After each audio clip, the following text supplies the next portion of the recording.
6 o'clock, call the meeting of the City Water Board to order. Would stand and pledge allegiance with me, please.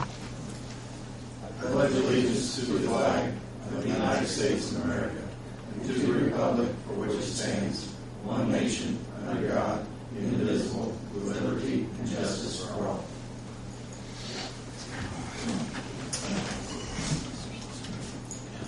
I'm going to copy the minutes from the September 20th meeting. Any questions, additions? None. They stand approved as written. New business. Meter testing ordinance review. Meter testing ordinance. Who's going to tackle that one? Is that Rick? Yes, sir. Good evening. It's kind of loud. You don't need that. If you remember last month, I gave you a copy of our original meter testing ordinance. Wanted the board to go through it, come up with some suggestions on how we can put some teeth to it, make it a little more responsive for people, industry, commercial. Did you have a chance to read through it? Do you have any questions? I did find out that I know of 3 communities out there, Elkhart, Marion, and Newcastle, do not own their large meters. They're the only other 3 that I found. I did pass out earlier a copy, an ordinance, I believe that's Elkhart's, and I believe in there, my main thing was putting some kind of fine into the ordinance because we just had a few that didn't want to, or didn't actually do the testing or calibration. In their ordinance, they actually have a $2,500 per day that you're out of compliance. So I guess I'm not suggesting $2,500 a day, but maybe,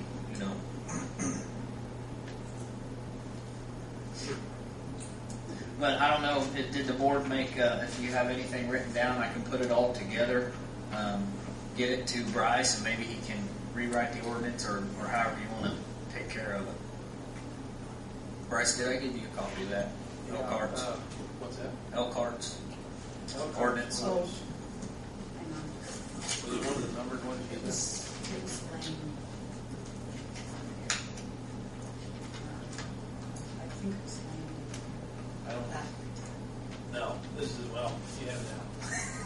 I got it now. Donna, did I not put them in the packet? Where were they?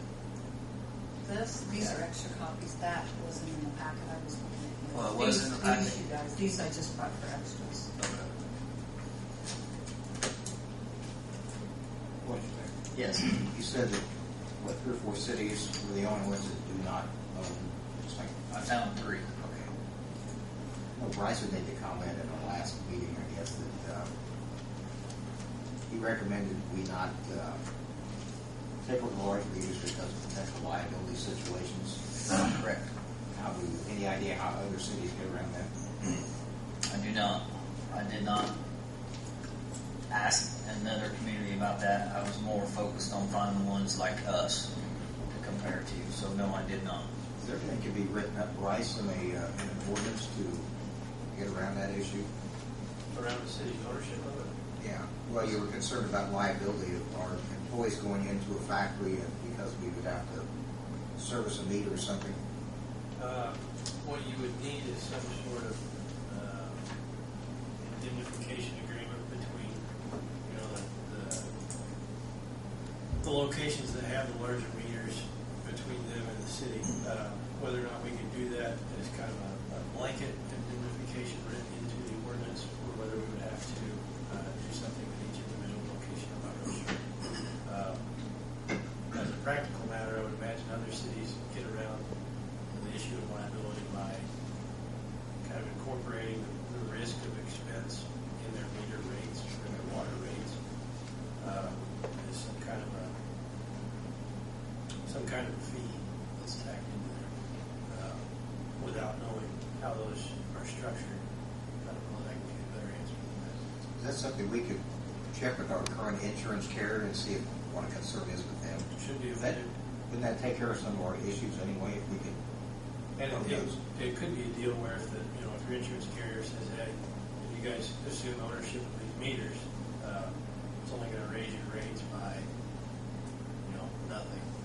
very small amount, then there may not be much of a reason to not do it. Yeah, I wonder if that's not something we should pursue, and maybe get around all this issue about companies that don't get their meters checked, or they don't get, they don't send the reports to us, they don't prepare them. That might take care of a lot of issues right there. It can't hurt to ask. I think at this point, we're still a little unsure what the added expense would be of assuming ownership of meters. The insurance company should be a good place to determine that. I can make a call to the insurance company and find that out. In the meantime, do you want me to take your notes or something and put them all together and give them to Bryce, or you want to wait to find out what our insurance carrier says? You guys have specific things. Oh, I've got through some this. things written down, but maybe they're not worth going into if this would maybe take care of this one large issue in the first place. That's what your comments were related to the commercial. Yeah. Yeah. So now we're looking at taking over the large meters again. Well, that was the thought, and then of course the Bryce of the understandable, the potential liability situation kind of suggested not to, but I'm wondering if there's not a way to get around it. Apparently other cities do that. And if it says, he said it may amount to next to nothing, that would solve a lot of our issue right there. You know, we're not fines to companies that don't get inspections, that don't get their meters serviced or replaced. Gonna be quite more expensive to own them. I consider that as well. Don't you think? Yeah, because it's going to be our responsibility for the testing and calibration or the replacement. So you are looking at a financial standpoint there. Can you put a pencil to that, see what the cost could be, will be? I can. And also potentially what kind of a loss we look at now by not owning them. Because that's the whole issue, I guess, isn't it? Well, I told you did I give you the figures last month that I did an average of 20 or 25 of the meters, and it was 93%. So, yeah, it was come up to like $86,000 we could potentially be losing. So It'd be interesting to see figures. So for the next meeting, can you have that information? Yeah, I'll also check with the insurance. I'll check with the insurance company. I'll put different scenarios together and have it in your packets next month. Tony, any comments on that? No. Agreement with that idea.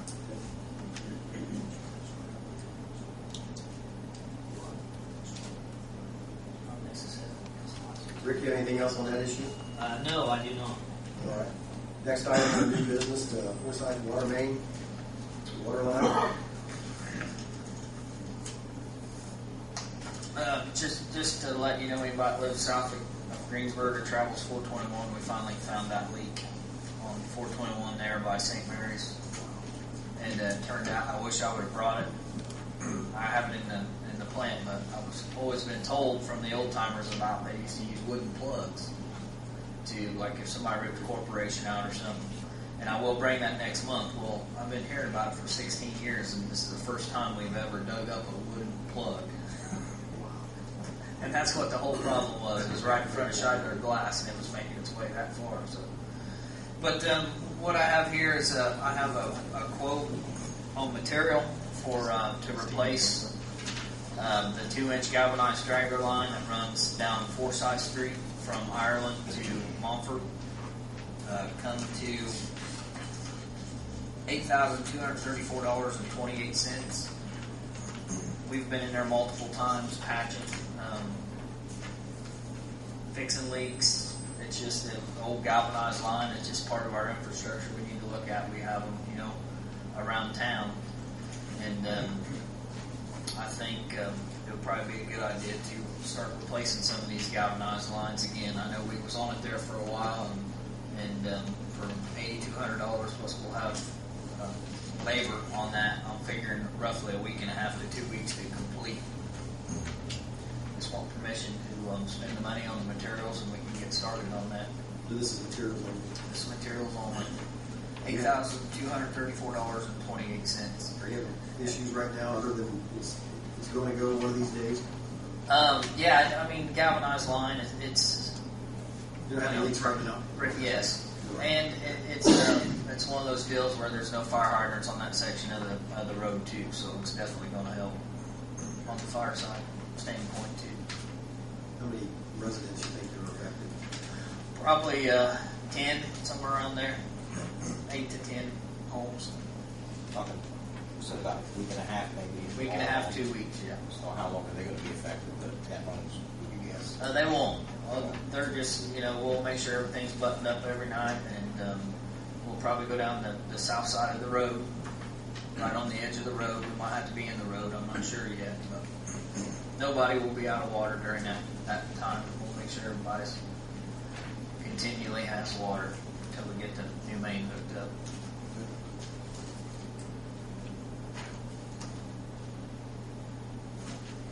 Any other questions? Okay, motion.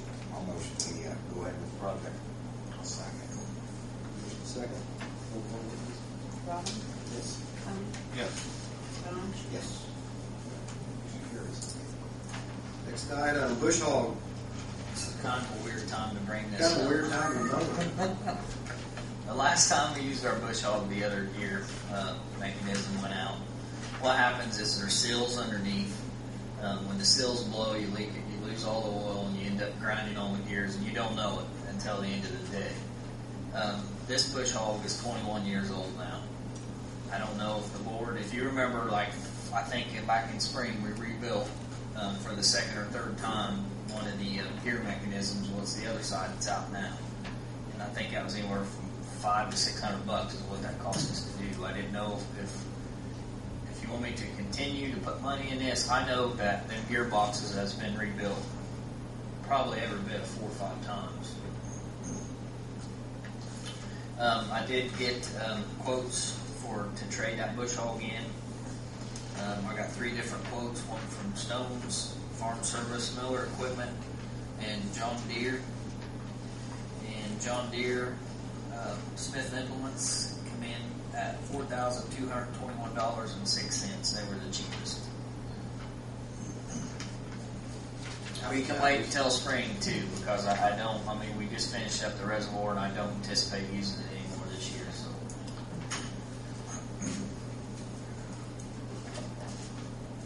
Price can go in spring. well, I don't know. Can't answer that. It's a possibility. When you're talking apples to apples, all 3 of these. Yes. Yep. Size. What, I'd say defer it till spring if we don't need it. Take Do a shot that. at the increase, maybe no increase, but just money we don't have to put out right now. Well, I'll bring it back in spring. spring take it. Rick, do you have anything else? We'll move on to Dr. King here in a minute. Yeah, we'll move on to Dr. King. I wanted to introduce Dr. Rodney King, and Dr. King and his class at the Learning Center has been working on a project for us. I'd like to turn it over to Dr. King so you can kind of tell us what your class has been doing.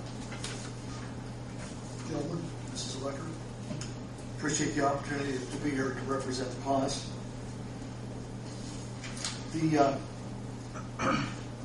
The class at Fort Pugh University was critical thinking, organizational leadership, and I had the opportunity to come in and talk with Mayor Herbert about the possibility of doing a project for the city. And he immediately mentioned the situation with the water meter project. And I've been involved with that, being part of that committee.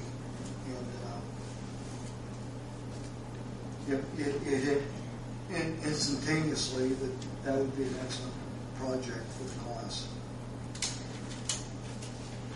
So the first class I presented the project to the class, and that was after having a lead up to what critical thinking is. And it's important to understand that part of it, because I think one of the dilemmas that the city has had in coming to some type of decision is separating facts and figures from assumptions of if, once, and I'd like to have, or I think. And we're just dealing with what is there. In fact, the class was pretty much a microcosm of our own committee here for the city. And that was the first couple of classes. Well, I think we ought to do this, or if we do this, and that's probably going to happen, and so on. And we kept going back to, we're dealing with facts, and we're dealing with figures, and let's take the emotions out of the equation. So in being able to do that, we went through the different materials that had been given to us by the different vendors with their facts and figures. And as we went through those, we did make a selection that we thought would be best for the city. And that selection was the Datamatic Fixed Network System. And that particular system is an up-to-date system that allows two-way reading. It allows instantly detection, which we just got finished talking about. The situation at Shivers, where that would have shown up a long time ago as that leak originated. And with our aging infrastructure, many of our residences here in the community, we're not finding the leaks until a month after, 2 months after, whatever the case may be. So that is one of the main features of that particular system. As we looked at, and I'll come back to more of that here in just a little bit, in looking at the finances and the warranties, the class felt it was in the best interest of the city to have the company do the installation because of the warranty. And from the meetings that we had, it was determined that there would still be plenty of work for our current employees to maintain an active work schedule that is not going to affect what they're doing, nor would it affect their jobs as far as being eliminated because of putting in a new system. On the paper that you have in front of you, I'll go through the customer advantages. Instant leak detection to the water company for small and large leaks. No rate increase. And of course, that's always going to be the first question from our consumers. You're going to put in this new system, how much is it going to cost me? Well, based on the finances that were put out there, there's going to be no rate increase. No interference in service. There will be no need for the meter reader to have to come into the property. No need for averaging water usage due to inclement weather. Advantages to the city. Enables the city to streamline their current payment system. Allows the accounting department to save working hours by allowing access to the information quickly, because you're going to get a daily read on it. The system should aid in the reduction of phone calls, which average 44 per day. With the new system, you'll be able to go online, find your account, and find out what your water usage is on a daily basis. Should also help in the reduction of customer walk-in payments, which currently are $1,789 per month. That's a lot of traffic. That's a lot of working hours for people to wait on those people. Because of the ability to track the water usage and to determine whether there are leaks or to find out whether the meters are reading slowly, there should be an increase in revenue. As it states there, the current meter readers will still be needed for water department maintenance, and these employees will need to become informed of the new system and trained in the operation of the new system. Also, having the new system with the two-way communication, you would no longer need drive-by readings or walk-on readings. It would be automatically sent to the water office. It would save about $20,000 in fuel each year, along with 13,000 miles of stop-and-go driving. Now, there were concerns that were raised in some of the previous meetings that we had had with our committee. One concern was that we don't go out and buy the most expensive that we might not be able to afford. One of the other concerns was that we have a system that does have two-way capability of communication. Another concern was that this particular system, along with the water treatment plant or water plant, also worked with the wastewater treatment plant. In this particular situation, that when you have a correct read, and it is an increase because of the previous meter slowing down, it's going to be an increase of revenue for both wastewater and water treatment.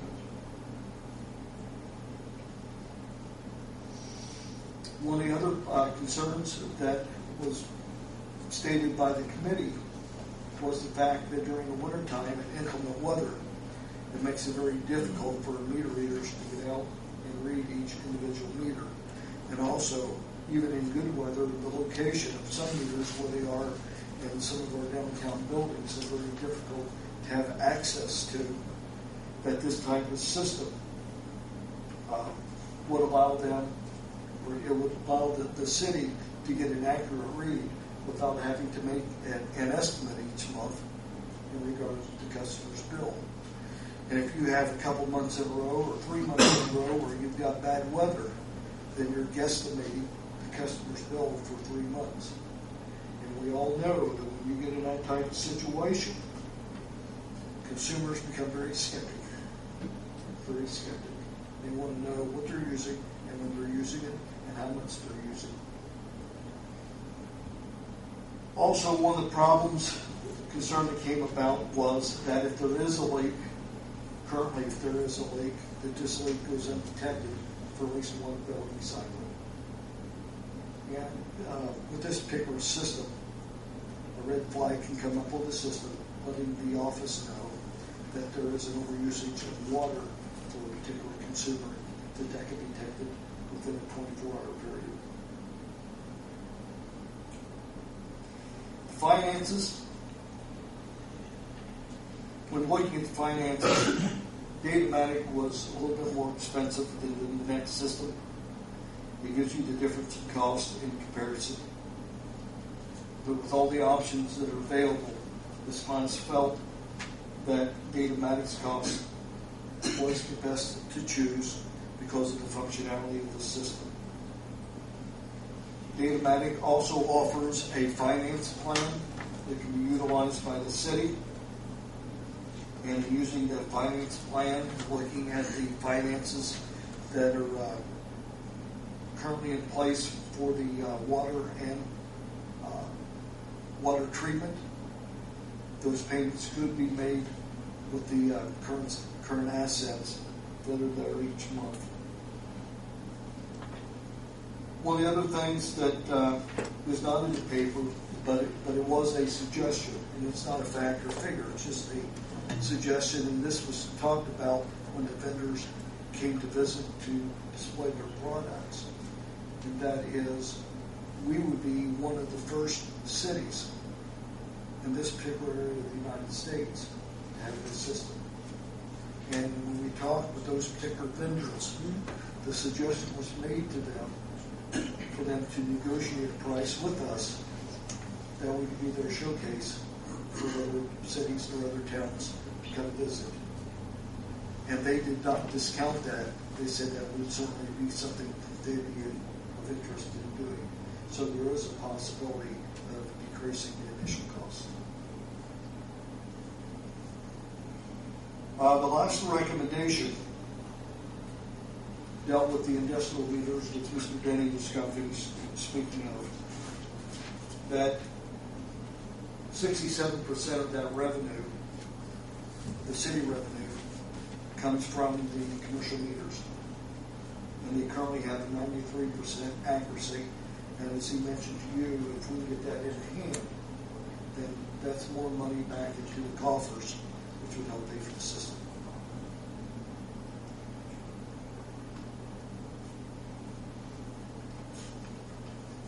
Any questions?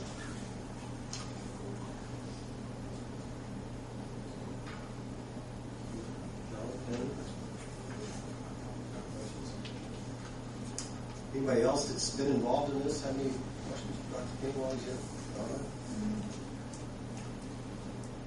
Gallery? Rick?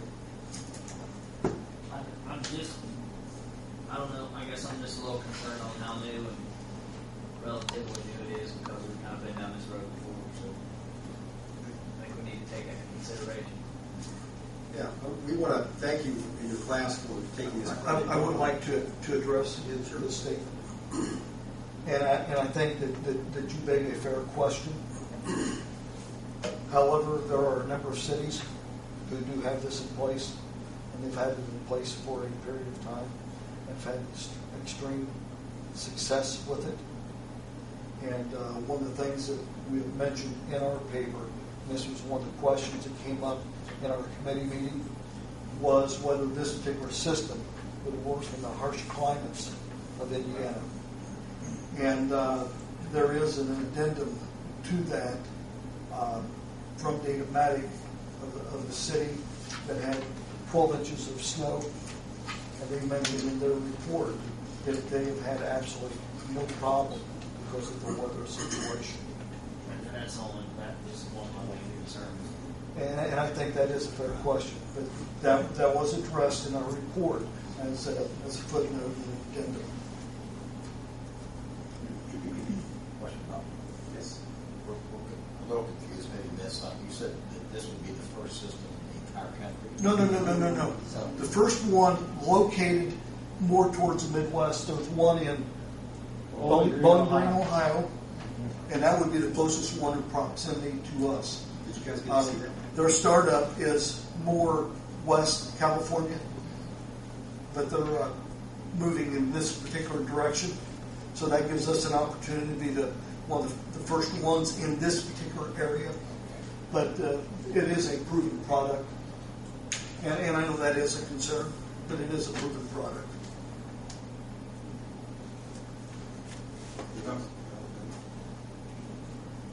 Mr. Mayor? That comes through installation. You figure around 4,000 residents. That's putting in residential. Well, it depends if we take over the larger meters.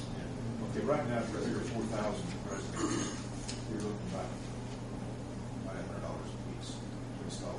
And that may be really reasonable. I don't know. I don't know how much time it takes to replace a meter, do what we want to do here.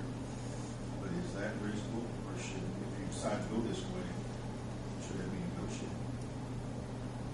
Well, again, I think that's a situation that as we met with the vendors, that there was a lot of negotiation that could take place.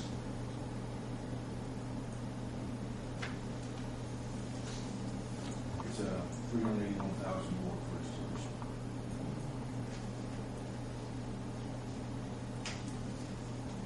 I think we need to get our committee together again and talk about the recommendation that the group has had. And get everybody involved again at the table through the new board. And again, as I said earlier, we appreciate you and your group doing this. I was fortunate to sit in on your first meeting. When the group was asking questions and getting information. There were several of us in here that were at that meeting.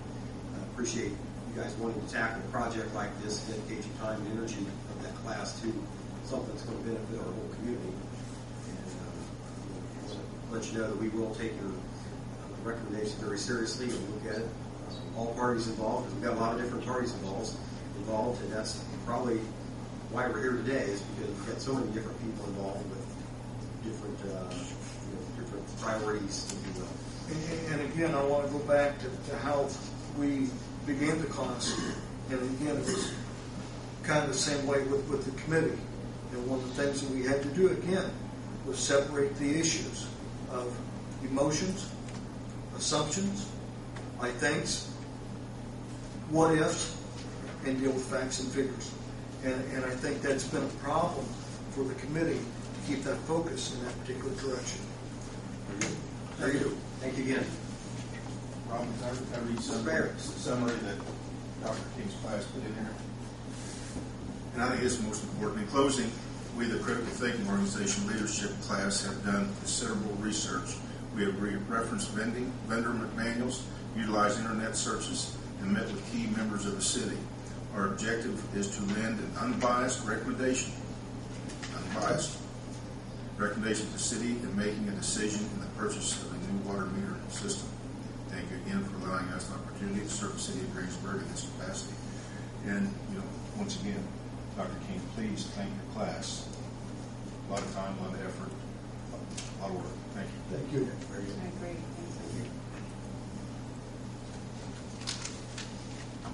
Mayor Herbert, do you have anything else you want to? I don't. Thank you. Anybody else have anything? I don't have anything else on the new business. Anybody else like to be called upon? The rest of the group? No, I'll entertain a motion to adjourn.